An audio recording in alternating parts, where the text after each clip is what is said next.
Olá, seja bem-vindo à terceira temporada do podcast A Experiência do Paciente da Sobresp, a Sociedade Brasileira de Experiência do Paciente e Cuidado Centrado na Pessoa.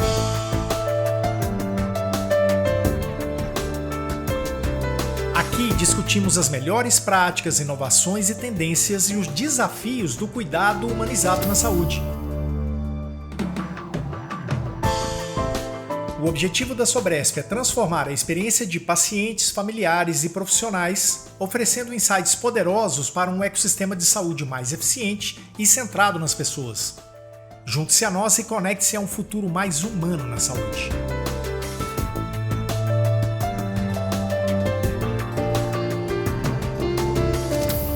No episódio de hoje eu converso com Harold Schultz, que é CEO da MakeOne, sobre impactos da inteligência artificial na experiência do paciente.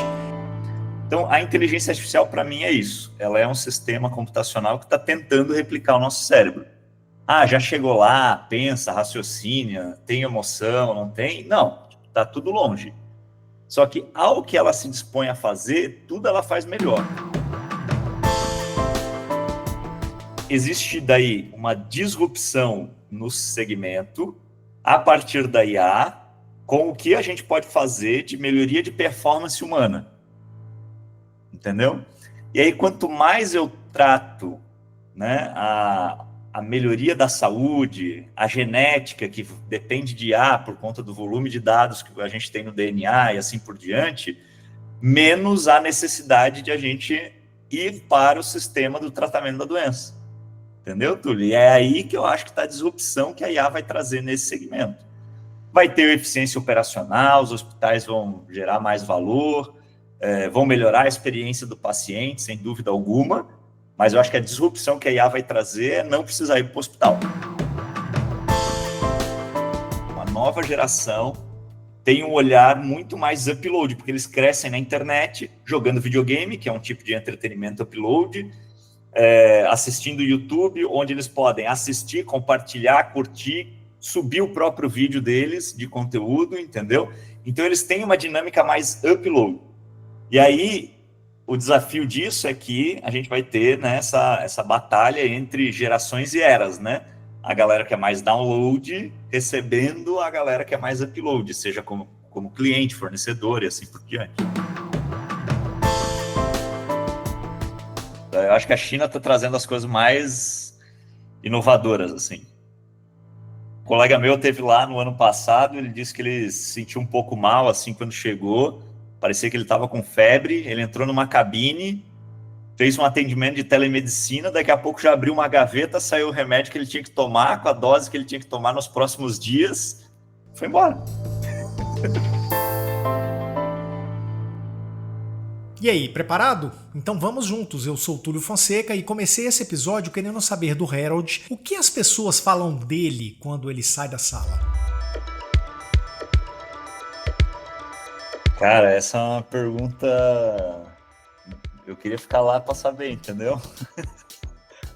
Não, mas assim, uma coisa que muita gente fala, né? Eu dou muita palestra e aula e tudo mais, e um feedback que eu sempre recebo é que, eu fiz elas pensar de forma diferente, 2, eu consigo simplificar conceitos complexos, entendeu?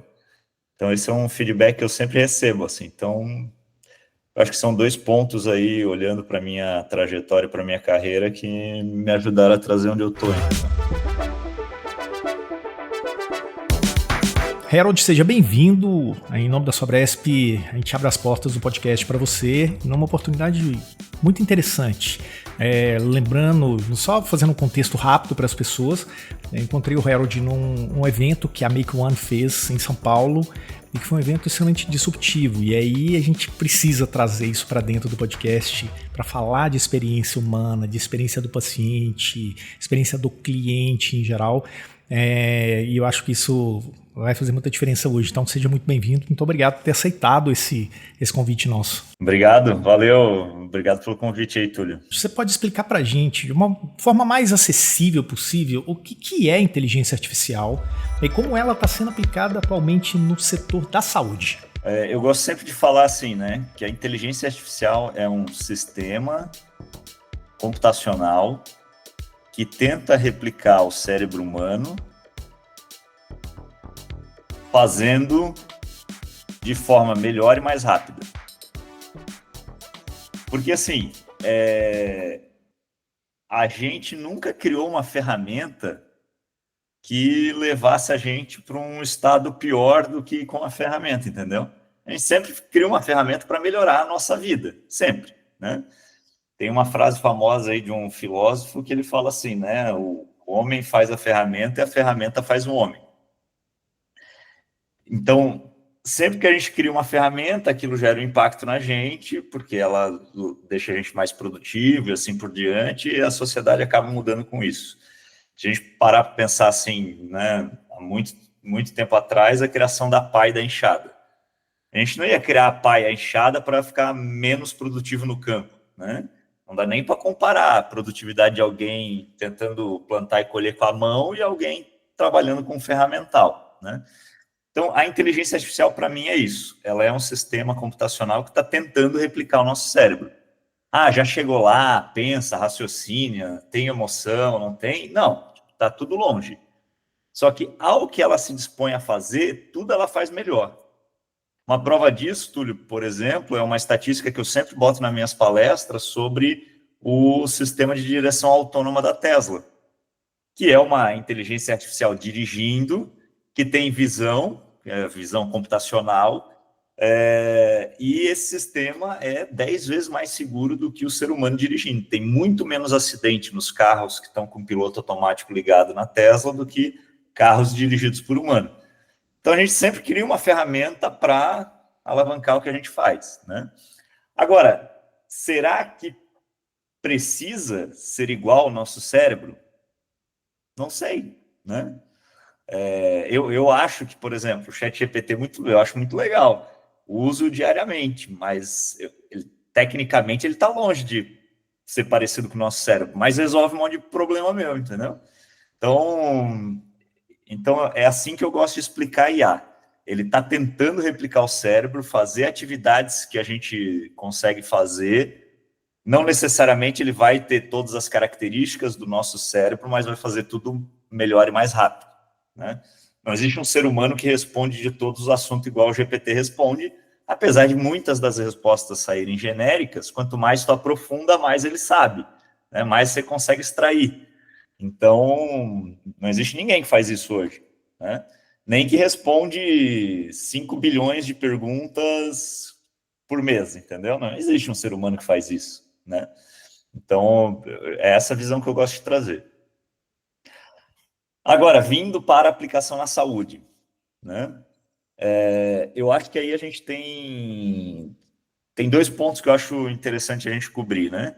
Eu estudei lá na Singularity University, virei futurista IA lá. Singularity é uma escola muito famosa lá da Califórnia, do Vale do Silício, a sede era dentro da NASA e tal. E o que acontece? A Singularity, ela fala muito sobre aonde está a disrupção de um negócio, né? E ela sempre olha assim, ela pede para você enxergar um segmento e pensar qual é o contrário desse segmento. Então, quando a gente fala o setor da saúde, tá? Na verdade, o setor que a gente chama da saúde é o setor do tratamento da doença. Se eu estou saudável, eu não faço parte do sistema de saúde. Eu não vou para o hospital, eu não vou no médico, assim por diante, né? Então, de um lado, o sistema do tratamento da doença, hospitais, clínicas e assim por diante, a gente já tem bastante aplicação de IA funcionando. Por exemplo, para atendimento, em muitos lugares hoje, muitos hospitais, você tem uma jornada por chatbot, alguns hospitais mais avançados tecnologicamente, você liga, já conversa com o robô que já tem uma conversa mais natural, o robô te ajuda a fazer o atendimento. Tem muita estratégia de dados, então a gente costuma olhar muito a IA, olhar com aquela cara do ChatGPT, porque é o que está na mão das pessoas, mas na verdade, para você chegar na IA, você precisa de dados, muitos dados. Tratar esses dados é o trabalho da IA, né? Porque o o GPT, a IA generativa, ela é um grande tratador de dados, só que gigante, né? Um volume de dados massivo. Então, tem muitos hospitais que fazem um trabalho excelente de gestão do paciente, eficiência operacional internamente, já com soluções de inteligência artificial. Tá? Agora, inteligência artificial generativa é um negócio novo para todo mundo, né? Se tornou comercialmente aplicável aí a partir do lançamento do GPT em 2022. Então, é um negócio que está todo mundo ainda meio que caminhando para desenvolver suas melhores soluções. Aonde eu vejo mais oportunidade hoje? Na eficiência operacional e na automação de fluxos de processo. Então, há uns 8 anos atrás, teve uma onda muito forte do RPA, que é o robô de automação de processos. Então, era um robô que basicamente lia a sua tela e fazia atividades naquela tela. Então, eu preciso todo mês emitir nota, né? Ou alguma coisa do tipo, né? Comparar a nota com um pedido de compra, num sistema de compras aí de fornecedores de um hospital e tal. Você colocava esse robô para fazer isso. Só que hoje você não precisa mais desse tipo de robô, que é um robô que lia a tela dos sistemas. Você consegue colocar a inteligência artificial generativa por trás para ela ler a base de dados dos sistemas e ela tomar decisões a partir dessa base de dados. Isso é um negócio muito mais inteligente, né? Que tem uma caminhada de mais longo prazo, porque mesmo que o sistema atualizar, aquela IA vai conseguir ler, entender as diferenças e assim por diante. É aí que eu vejo muita oportunidade. Mas por que eu falei do tratamento da doença no começo? Porque eu acho que existe daí uma disrupção no segmento a partir da IA com o que a gente pode fazer de melhoria de performance humana. Entendeu? E aí, quanto mais eu trato, né, a melhoria da saúde, a genética, que depende de IA por conta do volume de dados que a gente tem no DNA e assim por diante, menos a necessidade de a gente ir para o sistema do tratamento da doença. Entendeu, Túlio? E é aí que eu acho que está a disrupção que a IA vai trazer nesse segmento. Vai ter eficiência operacional, os hospitais vão gerar mais valor, vão melhorar a experiência do paciente, sem dúvida alguma, mas eu acho que a disrupção que a IA vai trazer é não precisar ir para o hospital. E quando a gente fala de disrupção, eu vou trazer uma coisa, inclusive, que eu vi no evento e eu queria dividir isso com você aqui, que eu acho que pode trazer para a gente alguns insights muito interessantes. Você elencou lá durante o evento os 4 gaps da inovação. Eu queria saber quais são eles, que você falasse um pouquinho mais para a gente, porque a gente começa a aprofundar um pouco mais nessa história, né? Sim, vamos lá. O que acontece, né? Até se a gente olhar no setor aí da saúde, Túlio, você vai ter pequenas clínicas atendendo um bairro simples, né, uma comunidade simples do interior. Você vai ter o Einstein, né, com uma equipe de dados gigantesca, com o que há de melhor da tecnologia, né?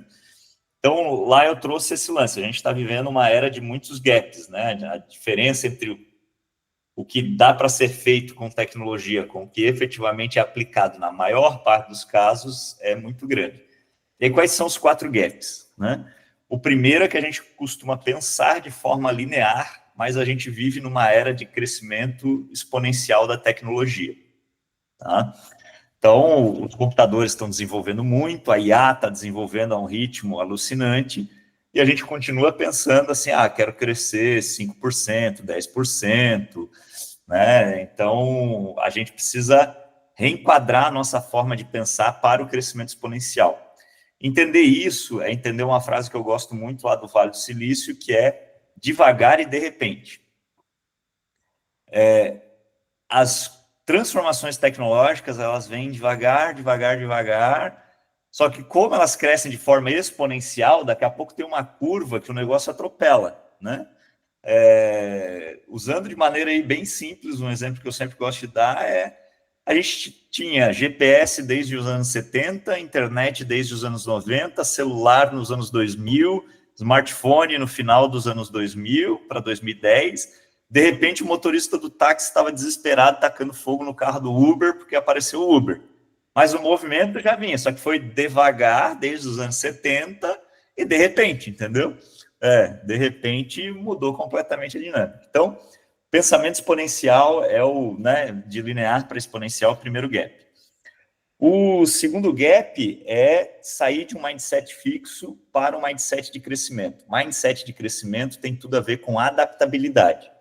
Então, eu consegui me adaptar a situações diferentes, tá? E eu entender que eu consigo crescer, mudar e assim por diante. Se você olhar, a maioria das pessoas tem um mindset fixo. Elas vão viver aquela trajetória que elas já desenharam no passado, elas não acreditam que elas têm chance de crescer ou de mudar e assim por diante.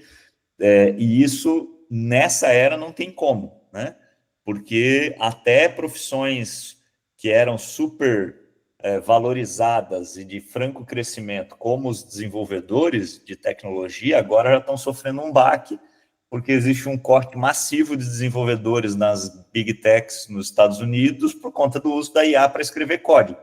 Então, se o cara não se adaptar à nova realidade do código escrito por IA e redesenhar sua carreira, está perdido, tá? Isso vai impactar todas as áreas. O médico que não se adaptar à cirurgia robótica, a esse monte de coisa, né? Até um copiloto de inteligência artificial, fazer pesquisa científica com o apoio da IA e assim por diante, vai ficar para trás. O terceiro gap é a gente sair de um modelo muito de produto, que normalmente é transacional, você vai lá, pega o produto na prateleira, acabou, né? Você vai usar e acabou o relacionamento com aquela empresa, para uma lógica de serviço. E aí o setor da saúde já conhece bem essa lógica, né? Relacionamento, é entender a pessoa, é cuidar, é atender e assim por diante, tá? E o quarto, que é o que eu acho mais interessante. Esse quarto é o seguinte, Túlio, é a diferença de a gente sair de uma era download para uma era upload. O que acontece? Ao longo de toda a nossa história, a gente viveu modelos de hierarquia top-down, né? Então, você tinha lá o reino passado, depois os políticos, aí vieram as grandes empresas dominavam os meios de comunicação, com propaganda, tudo mais, então a gente sempre teve uma estrutura mais piramidal, digamos assim, né? Um fala, os outros seguem, obedecem, assim por diante, e era download, né? Então, eu vou na escola para receber um download, eu vou na igreja para receber um download, eu vou no ambiente de trabalho para receber um download do meu chefe, entendeu?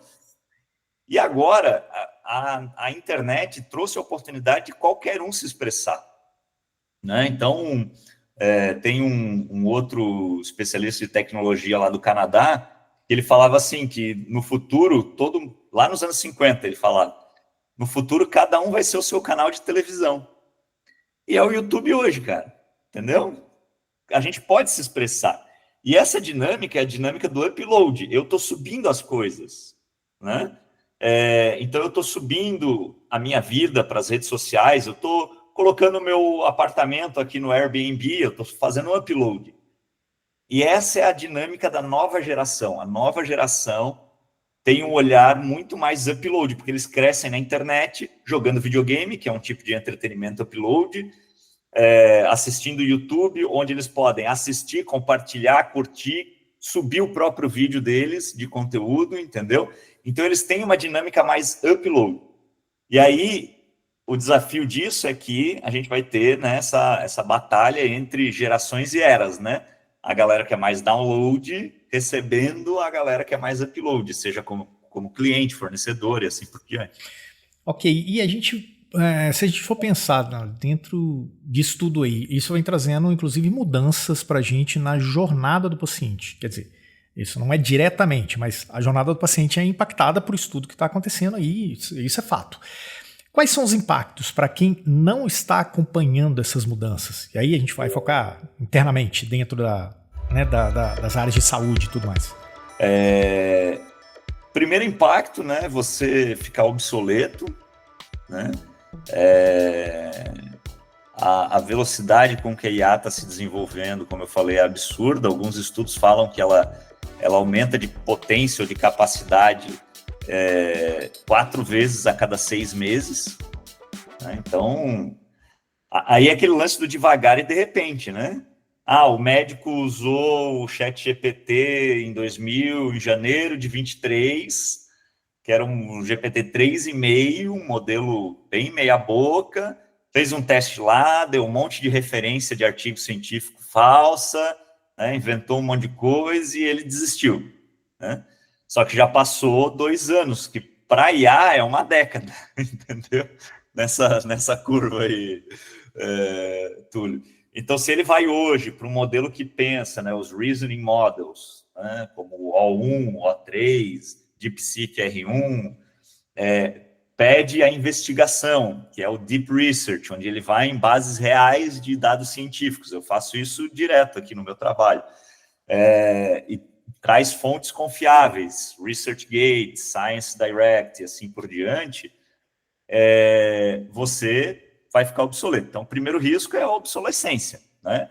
E esse é o primeiro risco. O segundo risco é alguém estar olhando para a tecnologia em um ângulo que você não percebeu e isso causar a sua disrupção, tá? Então, assim, é muito fácil hoje eu ir lá no ChatGPT e, fui diagnosticado com tal coisa, me diz aí o que fazer, e aí, se eu sou mais esperto e crítico, vou pedir um modelo de reasoning com investigação para ele trazer base científica para eu saber o que está acontecendo comigo. Isso é uma coisa, mas existem várias outras coisas que podem surgir a partir disso. Uma coisa bem simples, papers científicos onde você conecta conteúdos que nunca foram conectados antes. Então, você não vai mais fazer pesquisa científica tradicionalmente. Estou procurando esse assunto e tal. Você vai pedir temas completamente diferentes, a IA vai dar um jeito de misturar esses temas. Quando ela fizer essa mistura, vai abrir uma porta totalmente nova. Eu gosto sempre de trazer um caso de saúde aí sobre inovação, que é a incubadora de bebês. Como é que a incubadora de bebês nasceu? Um médico lá de Paris, nos anos 1890 e pouco, foi visitar o zoológico de Paris e ele viu uma máquina onde os ovos das galinhas ficavam. E essa máquina era chocadeira, era tipo um forninho. E aí ele pediu ajuda para a pessoa que tinha criado a máquina lá no zoológico para fazer a incubadora, porque havia uma taxa de mortalidade infantil muito grande na época, principalmente na época de frio, porque a criança nascia prematura, alguma coisa assim, não tinha onde ficar, não tinha como aquecer, morria, entendeu? E quando eles implantaram, então, olha, o cara olhou para chocadeira de ovo no zoológico, criou uma solução na medicina, entendeu? E quando ele fez isso, a taxa de mortalidade daquele hospital lá na França caiu 80%, entendeu? E aí nasceu a incubadora, que hoje evoluiu bastante. Então, a hora que a gente começar a fazer essas conexões, é que eu acho que está a grande sacada, entendeu? Um exemplo disso é a NVIDIA. A NVIDIA tem um projeto lá sobre descoberta de drogas, onde você consegue você consegue manipular estruturas de proteína e tudo mais, né, de moléculas, no ambiente virtual. E à medida que você vai manipulando essas proteínas, você pode descobrir novas moléculas de droga e assim por diante. Então, você não precisa estar no laboratório olhando o microscópio e tal.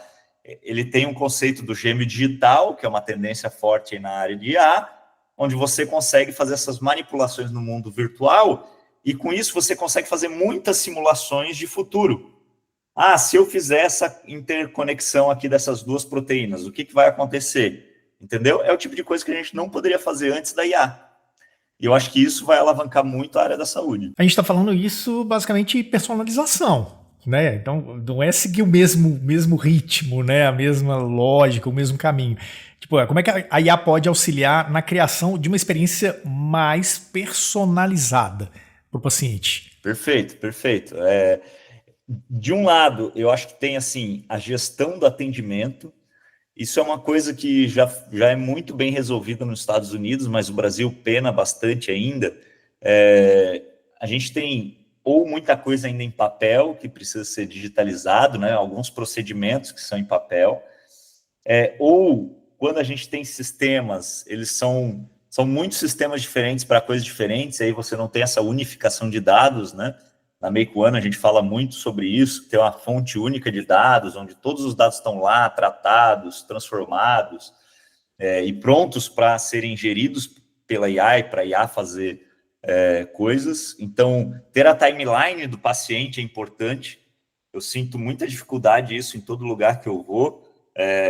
Chego na clínica, a clínica é menor, aí bota um sisteminha tipo de Excel para fazer ali uma gestão de paciente, um atendimento pelo WhatsApp e tal, mas não gera essa timeline, né? Não tem assim, pô, fui lá no dia tal, fez isso, aconteceu aquilo, tudo mais. E aí o meu atendimento é um pouco menos personalizado.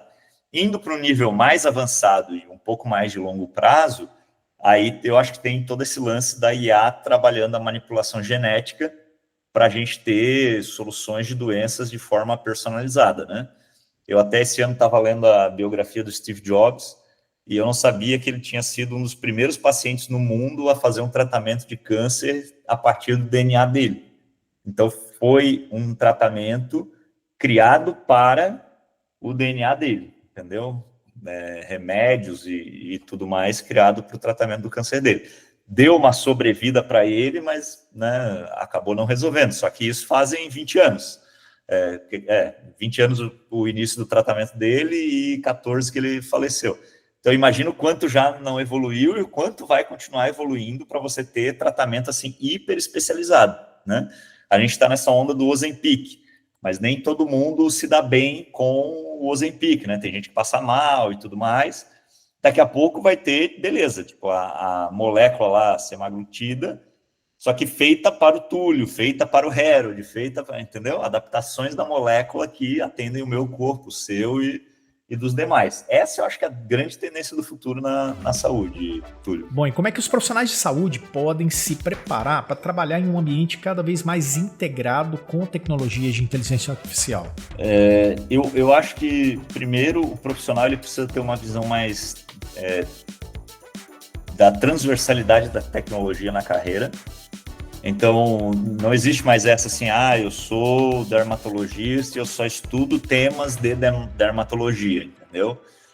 Não, tem N tecnologias atravessando a sua carreira e a IA é uma delas, seja para um diagnóstico mais preciso, mais rápido e assim por diante. Tá? Então, o primeiro ponto é ter essa visão mais transversal, né? Entender a tecnologia de forma como que ela vai atravessar a minha área. O segundo é aí entender se você tem, né, um tino, digamos assim, tecnológico, onde você quer expandir a sua fronteira e desenvolver soluções de IA para a sua especialização.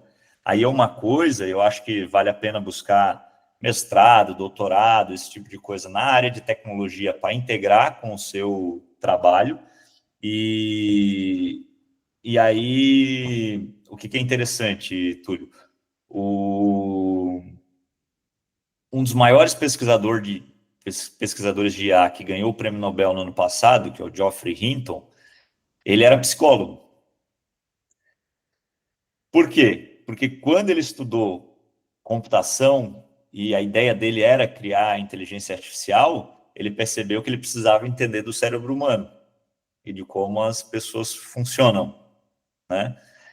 Então, veja, que integração interessante, né? E é um dos maiores de todos os tempos na área.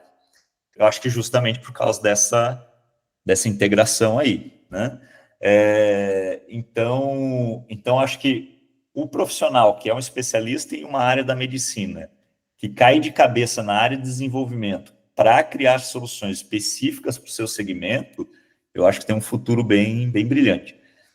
O demais, eu recomendo buscar imersões, tá? Então, a gente aqui mesmo na Make One tem uma parceria com uma organizadora de imersões, que vai começar a conduzir algumas imersões ali na nossa arena, e a gente tem imersões para vários segmentos, tá? Ainda não tem uma data prevista para alguma no segmento da saúde. Mas eu acho que a imersão já te traz assim, um know-how do ferramental que você tem disponível hoje, o que é possível fazer com esse ferramental e assim por diante. Eu acho que isso é importante para quem tá na área. Eu, assim, tive uma experiência de vida que me impactou muito, que foi visitar o Vale do Silício, né? Então, eu já fui para lá diversas vezes e é um ambiente que muda a sua forma de pensar e ver o mundo do ponto de vista da tecnologia. Então, vale a pena também buscar uma imersão dessa, né? Ou um grande evento de inovação, tecnologia, como South by Southwest, que acabou de acontecer lá no Texas. Esse tipo de ambiente é valioso. Bom, e eu queria, para finalizar, como é que as instituições podem garantir a segurança de dados? Eu tenho uma visão muito peculiar nessa área aí, Túlio, porque eu acho que a questão de privacidade de dados, a gente já perdeu essa batalha, entendeu? Por mais que tenha LGPD, cara, vários desses robôs já estão sugando tudo que é mídia social, tudo que é conteúdo e tal, há muitos anos, entendeu? Então, assim, eu acho que, de uma certa forma, a gente já perdeu essa batalha. Eu preferiria um movimento parecido com, que eu sei que existe aí do governo e tal, parecido com o do Open Finance, onde eu estou com todos os meus dados integrados por todos os bancos e tudo mais, e isso facilita a minha gestão financeira. Eu gostaria de uma coisa assim, tipo Open Health, que eu sei que eu já ouvi falar esse tema alguma vez. Por exemplo, né, cara, eu tive que viajar para Singapura no ano passado, tive que me vacinar, mas aí eu já tinha tomado a vacina e não sabia se eu tinha tomado a vacina ou não, entendeu?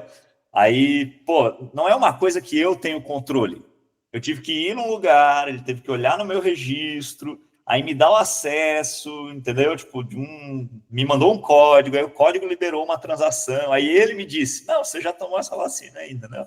Não é uma coisa que eu domino, sabe? Não é um app aqui de saúde que eu entro e, pô, tem todo o meu histórico, meus remédios, coisa e tal. Então, eu acho que se a gente conseguisse resolver isso, eu acho mais relevante, tá? De qualquer forma, existe um playbook, digamos assim, né? Uma estratégia de cibersegurança que é muito padrão hoje em dia no mercado. Tem várias técnicas diferentes, que eu acho que é muito detalhe aqui, mas que toda clínica e hospital tem que estar atento, entendeu? Então, a própria LGPD, você tem que tomar um cuidado bem grande, né, com o que você vai fazer e oferecer. Agora, eu preferiria ter uma experiência muito mais personalizada do que fria, como eu tenho com algumas áreas, por exemplo. Eu tenho um plano de saúde aqui, que o e-mail que eu recebo deles é olá, 3SP026, que é o meu código enquanto... Pô, eu acho isso muito impessoal, entendeu?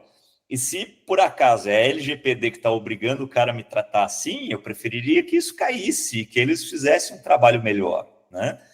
Por exemplo, meu filho nasceu prematuro e a minha esposa teve descolamento de placenta. O plano de saúde teve que cobrir 23 dias de UTI do meu filho, mais a cesárea urgente, né? Então, para eles foi um prejuízo. O meu pedido de aí a chance de a minha esposa ter de novo é de 70%. Então a gente decidiu não vamos mais ter filho, então eu vou fazer uma vasectomia. Demorou 10 meses para aprovar minha vasectomia. Cara, na minha cabeça, o plano deveria me oferecer a vasectomia, entendeu? Tipo, não só por uma questão do prejuízo financeiro deles, mas do risco da saúde da minha esposa e de um próximo filho, entendeu? Então, não é uma questão da minha privacidade de dados, é uma questão da saúde e do risco de morte da minha família, entendeu? Eu preferiria que isso fosse pensado do que, tipo assim, não podemos chamar o Herald de Herald no e-mail, entendeu? Pô, é uma besteira na minha cabeça. E aí talvez a gente volte lá atrás, né? Nos 4 gaps, né? De repente a gente está pensando, criando leis, né, relacionando tudo mais com a cabeça.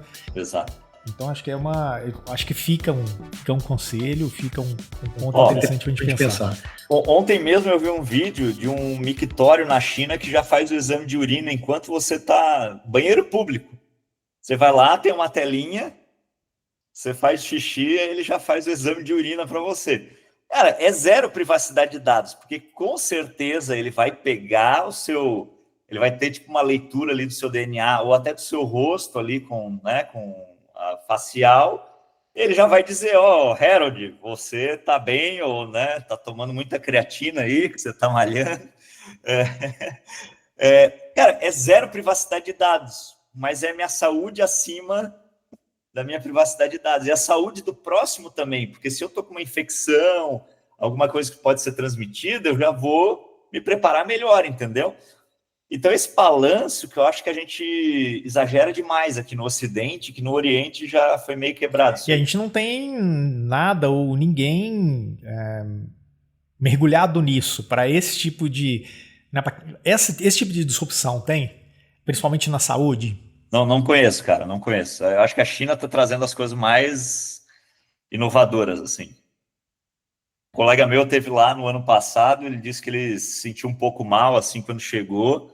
Parecia que ele estava com febre, ele entrou numa cabine, fez um atendimento de telemedicina, daqui a pouco já abriu uma gaveta, saiu o remédio que ele tinha que tomar, com a dose que ele tinha que tomar nos próximos dias, foi embora. Então, é o equilíbrio, né, cara? Privacidade versus alta tecnologia e atendimento personalizado. É isso que a gente vai batalhar aí nos próximos anos.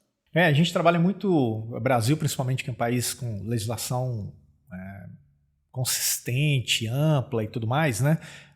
Algumas pessoas fazem inclusive leitura de que é um arcabouço de legislação muito coercitivo e tal. Esse tipo de discussão já tinha que estar sendo colocado, né? Para que visse isso e enxergasse esse tipo de coisa, os benefícios, os malefícios e tudo mais, mas mais do que isso, um cenário que já está posto, né?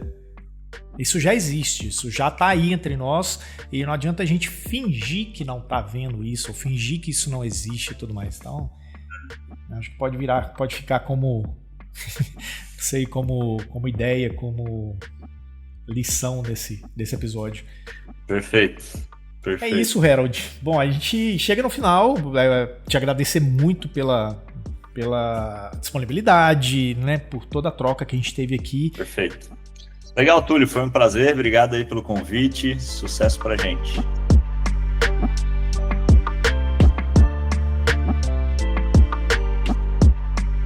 E chegamos ao fim deste episódio sobre impactos da inteligência artificial na experiência do paciente.